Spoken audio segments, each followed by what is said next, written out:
Bonjour tout le monde. Alors, on a déjà vu la fécondation chez les plantes à fleurs. Maintenant, on va passer à la fécondation chez les plantes sans fleurs. Et on va prendre l'exemple de la fougère. Alors, la fougère est une plante terrestre caractérisée par l'absence de fleurs, donc elles ne fleurissent jamais. Alors, les organes reproducteurs, on a déjà vu dans l'unité 1, mais on va faire un petit rappel pour bien comprendre comment se déroule la fécondation. Alors, on a déjà vu que à maturité, et chez la fougère adulte, à maturité, il y a développement des petits points jaunes à la face inférieure des feuilles. Alors, ces petits points jaunes contiennent une dizaine de sporanges. Alors, on va voir de plus près. Vous avez là les petits points là, et là, vous avez une vision de plus près. Comme vous voyez là, vous avez des sporanges. Alors, à maturité, ces sporanges vont s'exploser et donner ce qu'on appelle les spores.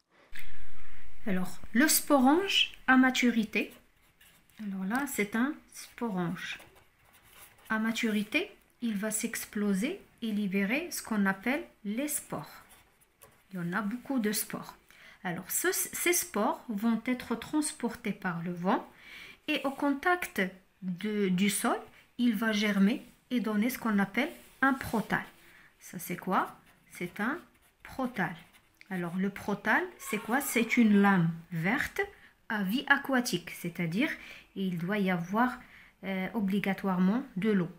C'est pour ça que les fougères ne vivent que dans les zones humides. Ce protale, donc, contient les organes reproducteurs mâles et les organes reproducteurs femelles. Alors là, vous avez le reste du spore. Alors, les rhizoïdes, ce sont des racines, bien sûr, qui vont aider au développement du protale. Là, vous avez ce qu'on appelle les rhizoïdes ou bien un rhizoïde, c'est-à-dire les racines. Et là, vous avez les organes reproducteurs mâles. Alors là, j'ai un organe reproducteur mâle. Et là, vous avez les organes reproducteurs femelles. Là, c'est un organe reproducteur femelle. Alors, normalement, un protale, il est allongé de cette manière, c'est-à-dire, on ne le trouve pas comme ça, mais il est allongé. Alors, de cette manière-là, vous avez le protale. Alors, là, vous avez toujours les rhizoïdes, ou bien les racines, et là, vous avez les organes reproducteurs mâles, qui contient plusieurs gamètes mâles, et là, vous avez un organe reproducteur femelle qui contient un seul oosphère.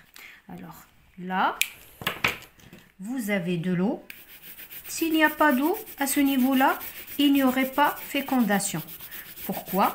Parce que les gamètes mâles qui vont être libérées dans l'eau, comme ça, vont nager jusqu'à l'oosphère. Alors, ils nagent jusqu'à l'oosphère. Donc, ils pénètrent à travers ce canal et comme ça, on obtient une cellule œuf ou bien un œuf qui va se développer par une succession de divisions cellulaires pour donner une nouvelle fougère qui va se développer, sur le protale. Donc, les nouvelles fougères se développent sur les protales. Voilà, donc là, je répète là, les gamètes mâles, il y en a plusieurs, vont être libérés dans l'eau et ils vont féconder les gamètes femelles qui se trouvent à l'intérieur de l'organe femelle, c'est-à-dire l'oosphère. Il y en a plusieurs, bien sûr. Donc, le plus rapide, c'est lui qui va féconder. Et comme ça, on obtient une nouvelle fougère qui va se développer sur le protale. Et vous voyez aussi ici dans une vraie photo le développement des fougères des nouveaux individus. Merci de votre attention et à la vidéo prochaine.